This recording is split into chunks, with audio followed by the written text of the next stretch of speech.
क्या आपने कभी सोचा है हमें दुनिया बदलने के लिए क्या करना पड़ता है? क्या हम इसे काइंडनेस और प्रिंसिपल से बदल सकते हैं या फिर हमें डिसेप्शन और फोर्स यूज करनी पड़ती है? कोड गियास में लुलिच भी ब्रिटानिया एक दूसरा रास्ता चुनता है। वो एक रेवोल्यूशनरी बनता है, एक डीमन, एक किंग, और वो सब बस एक बेहतर कल के लिए। लेकिन उसकी फिलॉसफी एक डेंजरस डबल एज्ड स्वॉर्ड की तरह है। आज हम बस एक कैरेक्टर को नहीं, एक मॉडर्न माकियावेलियन प्रिंस के दिमाग को एनालाइज कर रहे हैं, जो एक ब्रूटल यूटिलिटेरियन कैलकुलस यूज करता है और सिर्फ एक सवाल का जवाब ढूंढ रहा है, क्या पीस का सपना सिर्फ लाइस और डेड बॉडीज से ही अचीव हो सकता है? लिलोज को समझने के लिए पहले हमें निकोलो माकियावेली को समझना होगा। 16th सेंचुरी का एक इटालियन फिलोसोफर जिसने एक प्रिंस नाम की बुक लिखी थी। माकियावेली की फिलोसफी आज के टाइम पे भी बहुत ज्यादा कंट्रोवर्शियल है। उनका एक कोर आइडिया है, एक रूलर के लिए एंड्स जस्टिफाई द मीन्स, यानी पावर और ऑर्डर बनाए रखना एक फाइनल गोल है, और उसके लिए डिसेप्शन, फियर और फोर्स यूज करना बहुत ज्यादा जरूरी बन जाता है। एक सक्सेसफुल प्रिंस, माकियावेली कहते थे, को फॉक्स और लॉयन जरूर बनना चाहिए। फॉक्स बन के अपने एनिमीज के ट्रैप्स को पहचानना और उन्हें डिसीव करना, और लॉयन बन के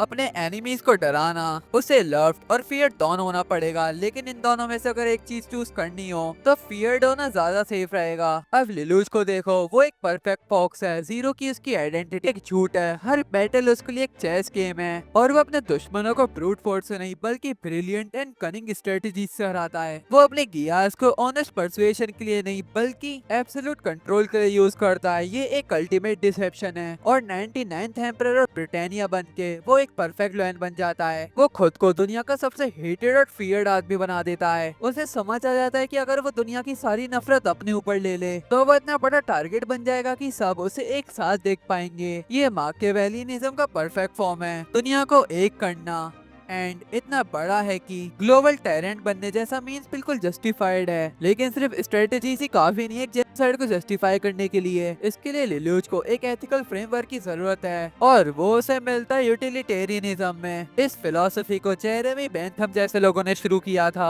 यूटिलिटेरियनिज्म एक तरह का कॉन्सिक्वेंशियलिस्ट एथिक्स है, मतलब किसी भी एक्शन की मोरालिटी उसके कॉन्सिक्वेंसेस और आउटकम से डिसाइड होती है। गोल ये है कि ओवरऑल हैप्पीनेस को मैक्सिमाइज करो और ओवरऑल सफरिंग को मिनिमाइज करो। तो अगर आपको मैं इसे आसान भाषा में समझाऊं तो सपोज करो आपका एक फ्रेंड ग्रुप है जिसमें 5 लोग हैं, और आप सब लोग एक फॉरेस्ट एरिया में घूमने आए हुए हो। लेकिन सडनली वहाँ पे एक टाइगर आ जाता है और आपके फ्रेंड ग्रुप पे अटैक कर देता है। इस ग्रुप में आपके 2 दोस्तों को टाइगर बहुत ज्यादा ब्रूटली इंजर्ड कर देता है। कुछ टाइम के लिए आपका फ्रेंड ग्रुप तो एस्केप कर देता है उनसे, लेकिन आपकी जो 2 दोस्त ब्रूटली इंजर्ड हो रखे थे उसकी स्मेल और उनके ब्लड से टाइगर अभी भी आप लोगों का पीछा नहीं छोड़ रहा होता। अब उन 2 दोस्तों की वजह से अब 3 दोस्तों की लाइफ बहुत ज्यादा डेंजर में पड़ रही है। अब यहाँ पे आपके पास 2 ऑप्शन रहेंगे, या आप अपने आप को सेव कर सकते हो या अपने 2 इंजर्ड दोस्तों के साथ रह के टाइगर का खाना बन सकते हो। और यहीं पे ये फिलोसफी काम करती है, इधर आप 3 लोगों को बचा सकते हो लेकिन आपको 2 लोगों को सेक्रीफाइस करना पड़ेगा 3 लोगों को बचाने के लिए। और यहीं पे ये एक मॉरल चॉइस भी बन जाती है, लोग आपसे कुछ बोलेंगे भी नहीं जस्ट बिकॉज क्योंकि आपने 3 लोगों की जान बचाई और 2 लोगों को सेक्रीफाइस कर दिया अपने आप को बचाने के लिए। अब मैं इसे बिल्कुल आसान भाषा में बोलूँ तो सबसे ज्यादा लोगों की सबसे ज्यादा खुशी। लिलूज एक टेक्स्ट बुक यूटिलिटेरियन है, वो हमेशा एक कोल्ड मेंटल कैलकुलस यूज करता है। अगर एक फाइट में कुछ 100 सोल्जर्स को सेक्रीफाइस करने से जापान आजाद हो जाता है और आने वाले टाइम में हजारों की जान बचती है, तो ये एक्शन उसके लिए मॉरली करेक्ट होगा। जान गई वो पॉन्स है उसके चेस बोर्ड के एक ग्रेटर विक्ट्री के लिए जरूरी कॉज। वो एक ग्लोबल स्किल ट्रॉली प्रॉब्लम खेल रहा है, क्या थोड़े लोगों को मारना ठीक है अगर ज्यादा लोगों की जान बच रही है? लिलूज लीवर खींचने से ज्यादा पूरा रेलवे सिस्टम ही डिजाइन कर देता है। लेकिन फिलोसफी तो क्लीन होती है लेकिन रियलिटी बहुत ज्यादा अलग होती है। लिलूज का कोल्ड कैलकुलस तब कम्प्लीटली टूट जाता है जब उसकी गियास कंट्रोल से बाहर हो जाती है और प्रिंसेस यूफीमिया को जैपनीज लोगों का मासकर करने पे मजबूर कर देती है। ये उसके सिस्टम का एक अल्टीमेट फेलियर है, उसका प्राइमरी टूल, उसका मीन्स जो एक ऐसा आउटकम क्रिएट कर देता है जो उसके एंड को बिल्कुल उल्टा कर देता है। और यही यूटिलिटेरियनिज्म की सबसे बड़ी वीकनेस सामने आती है, ये पर्सनल कनेक्शन और लव को काउंट बिल्कुल भी नहीं कर पाती।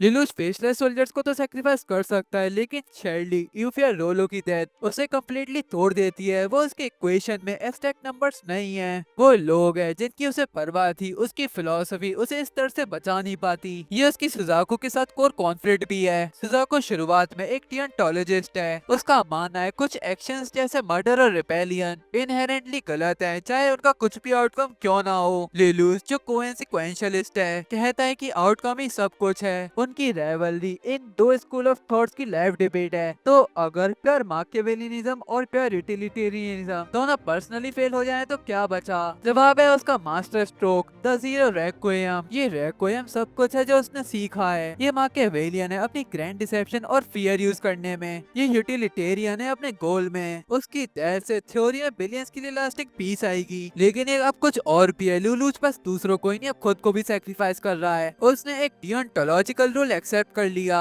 That criminal should be punished for their crime. उसे अपने क्राइम्स को अटोन कर और पूरे दुनिया की हेट को अपनी तरफ लाकर जीरो के हाथों मारे जाकर वो एक नया सोशल कॉन्ट्रैक्ट बनाता है। दुनिया उससे नफरत और उसकी मौत से मिले कथारसिस में एक साथ जुड़ जाती है। एक कॉमन एनिमी सबको एक कर देता है और एक कॉमन हीरो जीरो मिलता है उन्हें आगे ले जाने के लिए। आखिर में लिलुस का फिलॉसफी इवॉल्व हो गया। वो एक लड़की से शुरू हुआ जो पर्सनल रिवेंज के लिए मैकियावेलियन ट्रिक्स यूज करता था। वो एक आदमी बना जो ग्लोबल इवोल्यूशन के लिए यूटिलिटेरियन कैलकुलस यूज करता था। और वो एक ऐसा किंग बनकर खत्म हुआ जो समझ गया था कि कभी कभी दुनिया को बचाने का एक ही तरीका होता है, उसे रूल करना नहीं बल्कि उसके लिए सेक्रीफाइस करना। एक हीरो की तरह नहीं बल्कि दुनिया के सबसे बड़े विलेन की तरह। So this is the end of this video. अगर आपको ये वाली वीडियो अच्छी लगी तो make sure to like this video and subscribe the channel, जिससे मेरी वीडियोस की नोटिफिकेशन बिल्कुल भी मिस ना करो। मिलते हैं आपसे किसी और फिलोसॉफिकल लेसन में, तब तक के लिए बाय बाय।